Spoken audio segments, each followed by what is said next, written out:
चीज क्या पड़ी हुई यहाँ पे? वो सामने जो मेरे को चीज दिख रही है वो क्या है? ये सब क्या है? ये, वो, यहाँ, वहाँ, इन सारे शब्दों को अब हिंदी में तो बोलते हैं, इंग्लिश में क्या बोल सकते हैं? कब इसे कैसे ढंग से यूज कर सकते हैं? क्या आप ये जानना चाहते हैं? क्या ये चीज सीखने के लिए उत्सुक है?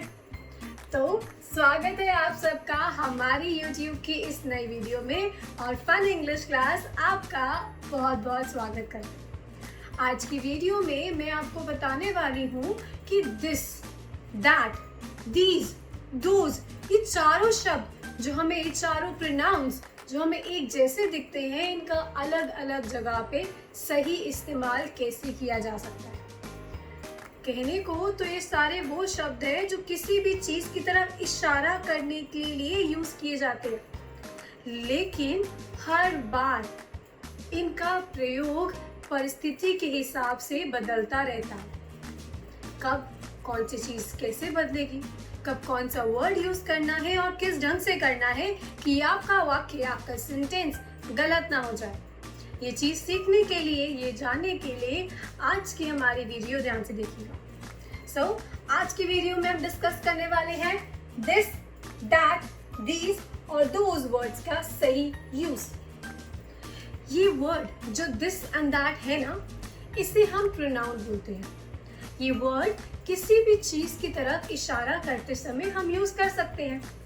ये एक गुलाब का फूल है, वो सामने एक कुर्सी है। ये एक गुलाब है। ये को हम इंग्लिश में बोलेंगे this. So this is a rose. वो एक कुर्सी है, वो को हम इंग्लिश में बोलते हैं दैट, यानी वो चीज जो दूर है, तो दैट इज अ चेयर।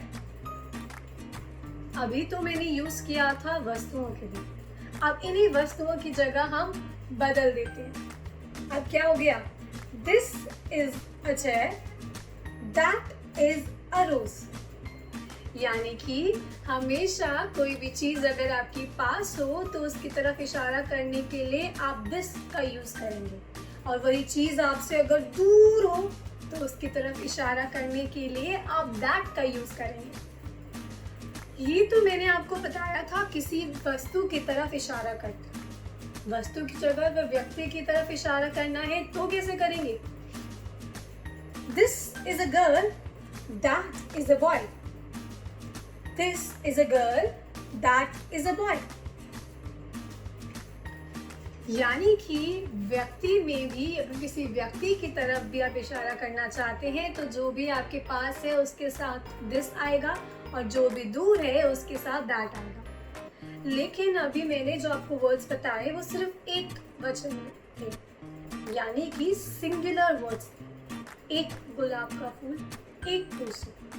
अगर मेरे पास बहुत सारे गुलाब के फूल हैं, गुलदस्ता है गुलाब का, I have a bouquet of roses, या फिर वहां पे बहुत सारी चेयर्स हैं, तो अब कैसे बोलेंगे? This is roses? गलत है। कभी भी प्लूरल में वर्ड आ जाए, यानी कि बहुवचन, तो हम दिस को हटाएंगे और these वर्ड लेकर आएंगे। So these are roses. वो सामने चेयर्स हैं। पहले हम बोल रहे थे that is a chair, that is chairs, गलत है। अब that को हटाइए, those को लेकर आइए। वो सेंटेंस क्या बन गया? Those are chairs. These are roses. Those are chairs. अब हम देखते हैं हमारे पिछले वाक्य और अब वाले वाक्य में। मैंने बोला था this is a rose, अब मैंने बोला है these are roses।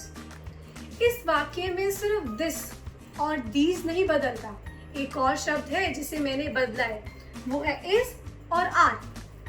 This is a rose, these are roses।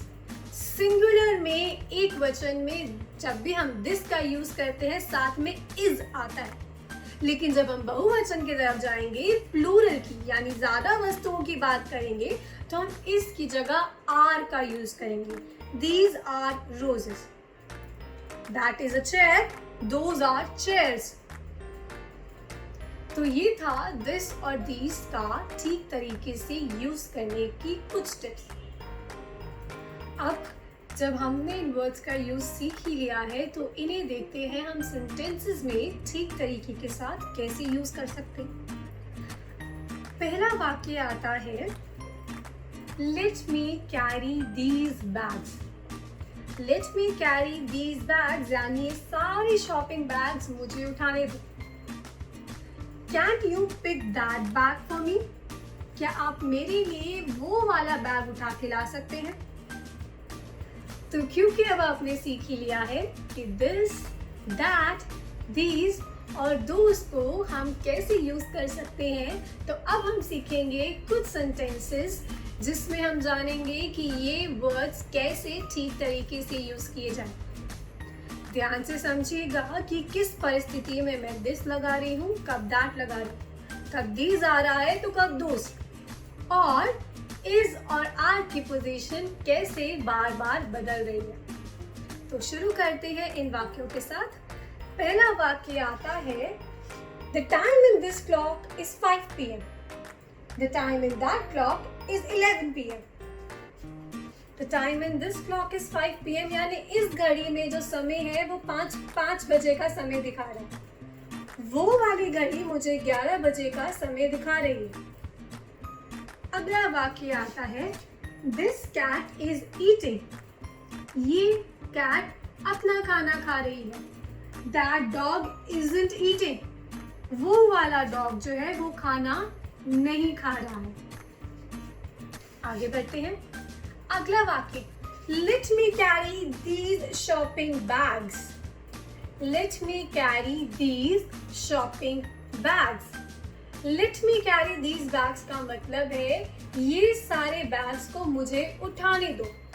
Bags plural था, बहुवचन था, इसलिए मैंने these लगाया। Next sentence This pen is red. This pen is red. That pen is blue in color. This pen is red in color. That pen is blue in color.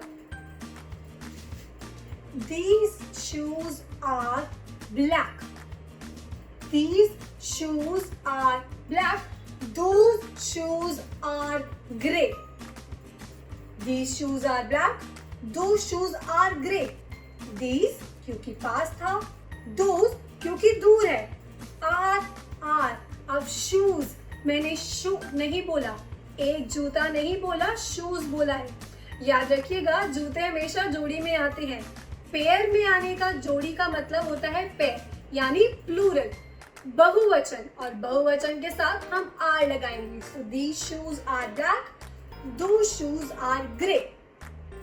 कुछ words ऐसे होते हैं जो प्लूरल होने के बाद यानी उनकी मात्रा बढ़ने के बाद भी वो सिंगुलर ही रहती है। इस वर्ड का एग्जांपल आता है मिल्क, दूध। उसको प्लूरल में हम कभी भी मिल्क्स नहीं बोलते। वो कम हो या ज्यादा हो, उसकी मात्रा कम या ज्यादा हो, वो हमेशा मिल्क ही रहेगी। वस्तुओं के साथ कैसे यूज किया जाता है, यानी ऑब्जेक्ट्स और पर्सन के साथ कैसे यूज किया जाता है, अब हम सीखने वाले हैं कि समय के साथ यानी टाइम के साथ इन वर्ड्स में कैसे बदलाव ला सकते हैं। बात कर रहे हैं अगर इस समय की तो हम बात करेंगे दिस टाइम की। बात कर रहे हैं उस समय की तो आएगा दैट टाइम। दिस वीक यानी इस हफ्ते, दिस मंथ इस महीने, दिस ईयर ये साल, दैट वीक वो वाले हफ्ते, दैट मंथ उस महीने की बात हो रही है, दैट ईयर उस पर्टिकुलरली साल। तो दिस आता है इसके लिए, दैट आता है उस वाले समय के लिए जो बीत चुका है। अब हम सीखेंगे इन्हीं वर्ड्स को सेंटेंसेस में ठीक तरीके से कैसे यूज किया जाए। पहले हम करेंगे दिस टाइम से जुड़े हुए सेंटेंसेस। पहला sentence I will be visiting my grandmother this week. I will be visiting my grandmother this week. मैं इस हफ्ते अपनी दादी माँ से मिलने जाऊंगी। I will be going to Mumbai this month. I will be going to Mumbai this month. मैं इस महीने मुंबई जाऊंगी. I will buy a car this year. I will buy a car this year. मैं इस साल एक गाड़ी खरीदूंगी. इन सब वाक्यों में मैं बोल रही हूँ कि इस बार, इस हफ्ते, इस महीने या इस साल मैं क्या करने वाली हूँ. अब आता है पहले की बात करना, यानी दैट, उस समय की बात. जैसे कि I bought a car that year.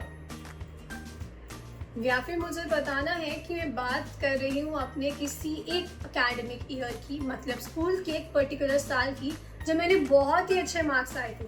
I scored very well that year. I scored very well that year. वो मेरे से उस दिन बहुत नाराज थी.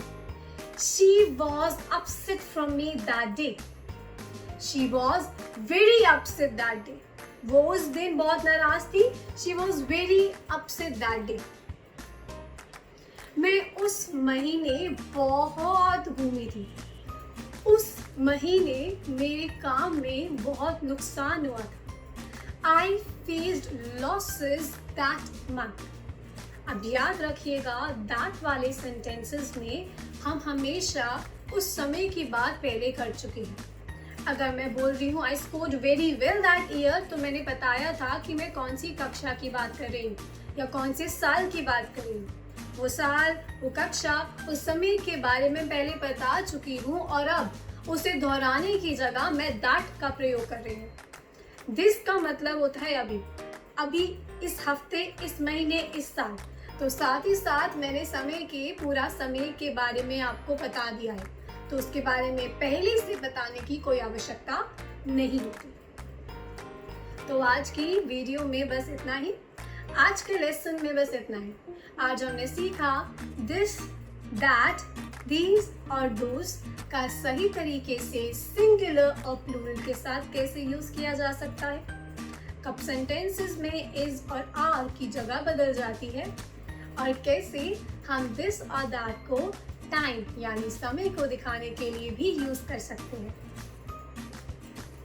तो ऐसे ही कुछ छोटे छोटे ग्रामर के टॉपिक्स जिसे शायद हम बोलते हुए कभी गलत कर देते हैं, उन्हें ठीक करने के लिए, उन्हें अच्छे से सीखने के लिए हमारी वीडियोस ऐसे ही देखते रहिएगा. ऐसे ही थोड़े से और छोटे ग्रामर टॉपिक्स जो कि आपकी स्पोकन इंग्लिश को बहुत अच्छा करेंगे, वो हम लेकर आते रहेंगे. तब तक के लिए हमारी वीडियो को लाइक ज़रूर कीजिए और कमेंट करके बताइए आपको हमारी वीडियोस अच्छी लग रही हैं या नहीं. हमारे चैनल को अगर अब तक सब्सक्राइब नहीं किया है तो अभी जाइए और चैनल को सब्सक्राइब करिए. तब तक के लिए मैं आप सबसे अलविदा लेती हूँ. बहुत जल्द वापस आऊँगी एक और नए टॉपिक के साथ. Till then, bye, take care.